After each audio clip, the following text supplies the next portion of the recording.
Hello friends, welcome to the YouTube channel Pathsala 24/7 education for all and online platform. এই ভিডিওতে আমরা দেখে নেব সদ্য শেষ হওয়া 2024 সালের এপ্রিল মাসের ইম্পর্টেন্ট কারেন্ট অ্যাফেয়ার্স, যেগুলো তোমাদের আপকামিং যে সমস্ত এক্সামগুলো আসতে চলেছে, সেটা WBP কনস্টেবল বা কলকাতা পুলিশের কনস্টেবল, PSC ক্লার্কশিপ বা মিসলেনিয়াস, সেগুলোর জন্য ইম্পর্টেন্ট হতে চলেছে। তো সময় শুরু করবো না, ভিডিওতে আমরা যাচ্ছি। তার আগে একটা কথাই বলবো, ভিডিওটি ভালো লাগলে একটা লাইক এবং শেয়ার করে দিও, এবং যারা আমার চ্যানেলে নতুন ভিজিট করছো please subscribe the channel and keep supporting Pathsala 24/7। So number 1, প্রথমে আমরা দেখবো যে বিশ্ব স্বাস্থ্য দিবস। বিশ্ব স্বাস্থ্য দিবস কবে পালন করা হয় ফ্রেন্ডস? না, বিশ্ব স্বাস্থ্য দিবস পালন করা হয় 7 এপ্রিল। এবার যে বিশ্ব স্বাস্থ্য দিবস পালন করা হলো, তার থিম ছিল my health my right. Next, বিশ্ব হোমিওপ্যাথি দিবস পালন করা হয় 10 এপ্রিল, 10 এপ্রিল। নেক্সট ফ্রেন্ডস, জাতীয় সিভিল সার্ভিস দিবস পালন করা হয় 21 এপ্রিল। নেক্সট, বিশ্ব পৃথিবী দিবস পালন করা হয় 22 এপ্রিল, মানে আর্থ ডে। জাতীয় পঞ্চায়েতি রাজ দিবস পালন করা হয় 24 এপ্রিল, মানে এই দিনই আমাদের প্রথম পঞ্চায়েতি রাজ সিস্টেম স্টার্ট হয়েছিল। যারা জানো কিংবা জেনে নিয়ে আমাকে কমেন্ট বক্স অবশ্যই জানাবে যে ভারতের কোন রাজ্যে প্রথম পঞ্চায়েতি রাজ্যের সিস্টেম সেটা শুরু হয়েছিল। নেক্সট নাম্বার 6, বিশ্ব ম্যালেরিয়া দিবস। বিশ্ব ম্যালেরিয়া দিবস ফ্রেন্ডস পালন করা হয় 25 এপ্রিল। বিশ্ব নৃত্য দিবস, ওয়ার্ল্ড ডান্স ডে, পালন করা হয় কবে? না, 29 April, 29 April. Next, intelligence bureau বা যেটাকে আমরা বলি IB, সেই ইন্টেলিজেন্স ব্যুরোর স্পেশাল ডিরেক্টর পদে নিযুক্ত হলেন স্বপ্না তিওয়ারি। তো ইন্টেলিজেন্স ব্যুরোর স্পেশাল ডিরেক্টর পদে নিযুক্ত হলেন কে? না, Swapna Tiwari. Next, LGBT community friends. LGBT মানে হচ্ছে লেসবিয়ান, গে, বাইসেক্সুয়াল এবং ট্রান্সজেন্ডার। আমরা যেটাকে যে মেল এবং ফিমেল বাদ দিয়ে যে জেন্ডারটাকে ধরি LGBT, সেই LGBT কমিউনিটির জন্য রিসেন্টলি কেন্দ্রীয় একটা কমিটি গঠন করা হয়েছে। সেই LGBT কমিউনিটির জন্য গঠিত যে কেন্দ্রীয় কমিটি, সেই কেন্দ্রীয় কমিটির হেড হলেন কে? না, রাজীব গৌবা। মনে থাকবে, Rajiv Gauba. Next, world literacy prize. একটা world literacy prize, wow world literacy prize এবার জিতলেন কে? না, কন্নড় ভাষার লেখিকা Mamta G Sagar. World literacy prize WLP, তার শুরুতে ছিল ওয়াও, যেমন যে কোনো স্পন্সরশিপ হবে মেবি। তো ওয়ার্ল্ড লিটারেসি প্রাইজ জিতলেন কে? না, কন্নড় ভাষার লেখিকা মমতা জি সাগর। নেক্সট, লতা দীননাথ মঙ্গেশকর অ্যাওয়ার্ড পাচ্ছেন কে? লতা দীননাথ মঙ্গেশকর অ্যাওয়ার্ড পাচ্ছেন অমিতাভ বচ্চন, তার সঙ্গে সঙ্গে রণদীপ হুদাও পাচ্ছেন। তো লতা দীননাথ মঙ্গেশকর অ্যাওয়ার্ড অমিতাভ বচ্চন পাচ্ছেন, তার সঙ্গে সঙ্গে কে পাচ্ছেন? রণদীপ হুডা। নেক্সট, 2024 সালে বিশ্বের সেরা এয়ারপোর্টের তকমা কে পেল? 2024 সালে বিশ্বের সেরা এয়ারপোর্টের তকমা পেল ফ্রেন্ডস কাতারের হামাদ ইন্টারন্যাশনাল এয়ারপোর্ট। তাহলে কাতারের হামাদ ইন্টারন্যাশনাল এয়ারপোর্ট হলো 2024 সালের বিশ্বের সেরা এয়ারপোর্ট। নেক্সট, সবচেয়ে বেশি GI ট্যাগপ্রাপ্ত রাজ্যের তালিকায় শীর্ষস্থানে কে রয়েছে? GI, যেটাকে আমরা বলি জিওগ্রাফিক্যাল ইন্ডিকেশান, সেই জিওগ্রাফিক্যাল যে ইন্ডিকেশান, সেই GI ট্যাগপ্রাপ্ত বিভিন্ন রাজ্যের প্রত্যেকটা জিনিসকে গভর্নমেন্ট থেকে একটা GI ট্যাগ দেওয়া হয়, মানে রেসপেক্টিভ ওই যে স্টেট, তার যে নির্দিষ্ট একটা জিনিস, সেটা সেই নামে একমাত্র সেই রাজ্যে বিক্রি করতে পারবে। বোঝা গেল তো? তার জন্য GI ট্যাগ দেওয়া হয়। যেমন আমি বললাম যে দার্জিলিং চা, তো দার্জিলিং চাকে GI ট্যাগ দেওয়া হয়েছে, মানে যে কোনো জায়গার চা কিন্তু দার্জিলিং চা হিসাবে বিক্রি করা যাবে না মার্কেটে, সেটা কিন্তু একটা অফেন্স হয়ে যাবে। এটা হচ্ছে GI ট্যাগ। তো সেই সবচেয়ে বেশি GI ট্যাগ পেয়েছে কোন রাজ্য? তার শীর্ষস্থানে কে রয়েছে ফ্রেন্ডস? উত্তরপ্রদেশ বা UP। নেক্সট ফ্রেন্ডস, কেন্দ্র একটা প্রজেক্ট লঞ্চ করেছিল, সেটাকে বলছে green credit programme, GCP, green credit programme. সে কেন্দ্রের যে গ্রিন ক্রেডিট প্রোগ্রাম, সেই গ্রিন ক্রেডিট প্রোগ্রামের শীর্ষস্থানে কে রয়েছে যেটাকে বাস্তবায়নের রূপ দেওয়ার জন্য ফ্রেন্ডস? না, MP। তার জন্য আমাদের টোটাল দেশের মধ্যে সবথেকে বেশি পরিমাণ, যদি বলি আমরা ফরেস্টের পরিমাণ কোথায় বেশি, সবচেয়ে বেশি?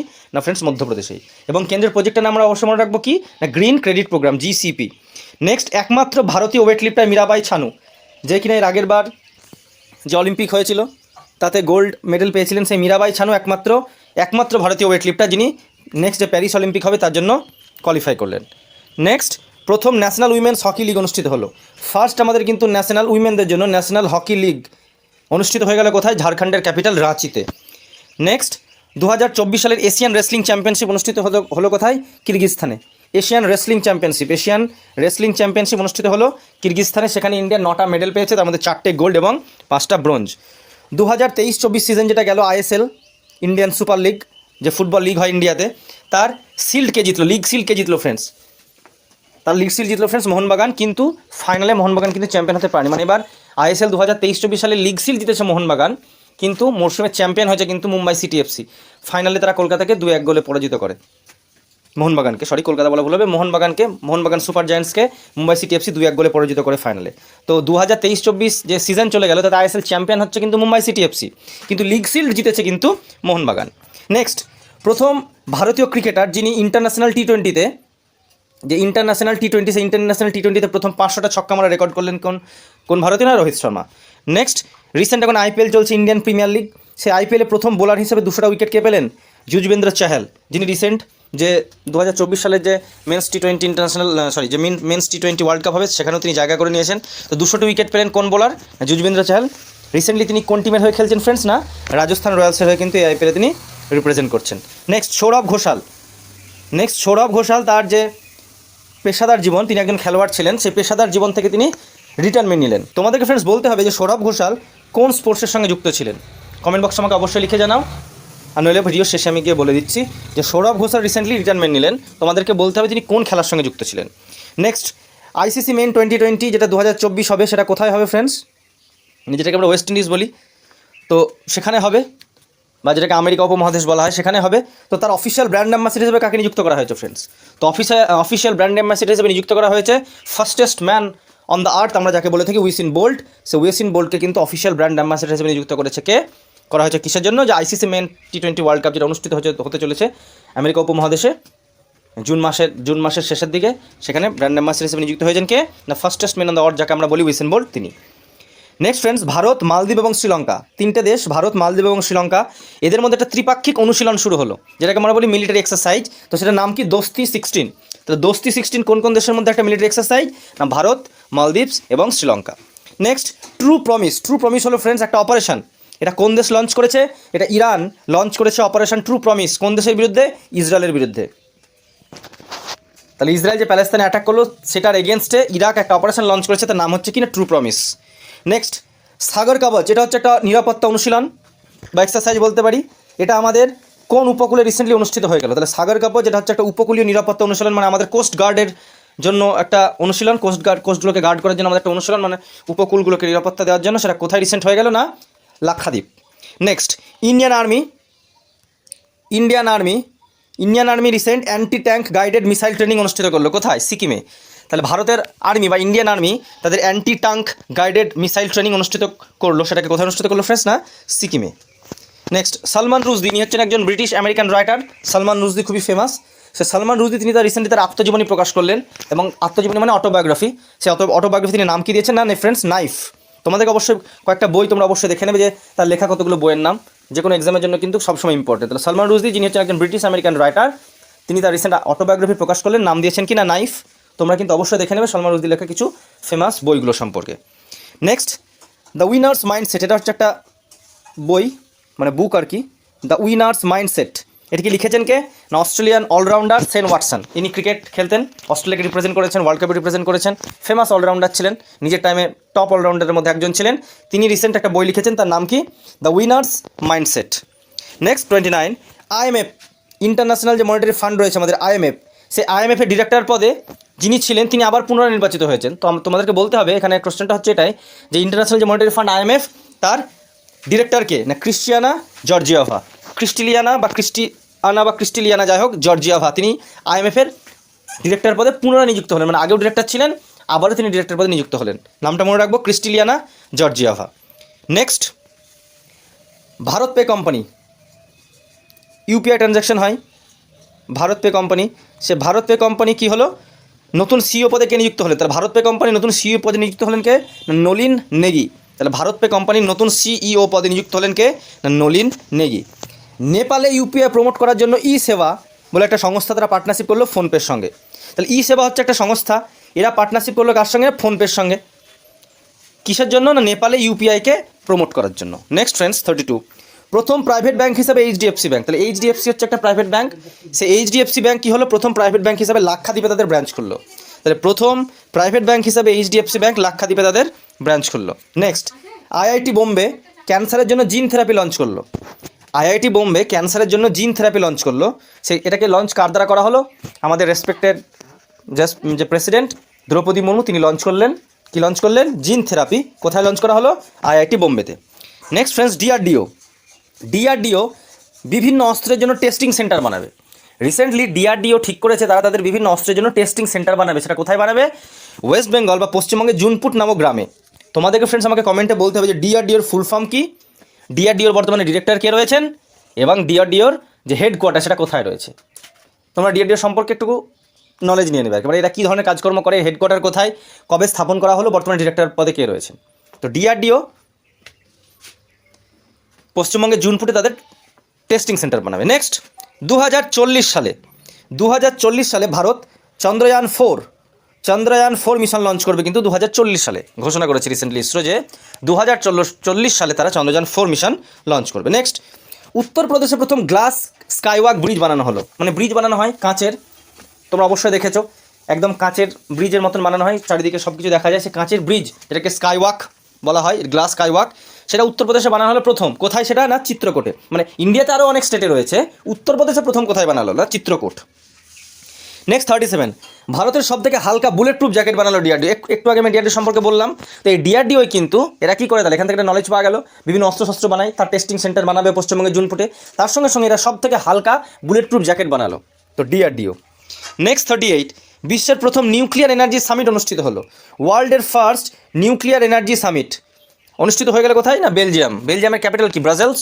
তো বিশ্বের প্রথম নিউক্লিয়ার এনার্জি সামিট, মানে নিউক্লিয়ারটাকে বিভাজন করে যদি আমরা সেখান থেকে এনার্জি পেতে পারি, তাহলে এনার্জির কিন্তু ডেফিসিয়েন্সি বা এনার্জির অভাব কিন্তু ওয়ার্ল্ডে হবে না। তো সেই নিউক্লিয়ার এনার্জি সামিট প্রথম কোথায় হয়ে গেল না, বেলজিয়ামে। নেক্সট 39 2024 যে G7 সামিট হলো, G7 সামিট হতে চলেছে আর কি, এটা একটু স্পেলিং মিস্টেক হয়ে গেছে, সেটাকে কে হোস্ট করবে ফ্রেন্ডস না, ইটালি। তাহলে 2024 সালে G7 যে সামিট হতে চলেছে সেটাকে হোস্ট করবে কে না, ইতালি। নেক্সট বাংলাদেশের সঙ্গীত শিল্পী রেজওয়ানা চৌধুরী বন্যা, ইনার নাম হচ্ছে কিনা রেজওয়ানা চৌধুরী বন্যা, ইনি পদ্মশ্রী সম্মান পেলেন। এর সঙ্গে সঙ্গে আরেকজন বাঙালি, তিনিও কিন্তু পদ্মশ্রী সম্মান পেলেন, রতন কাহার।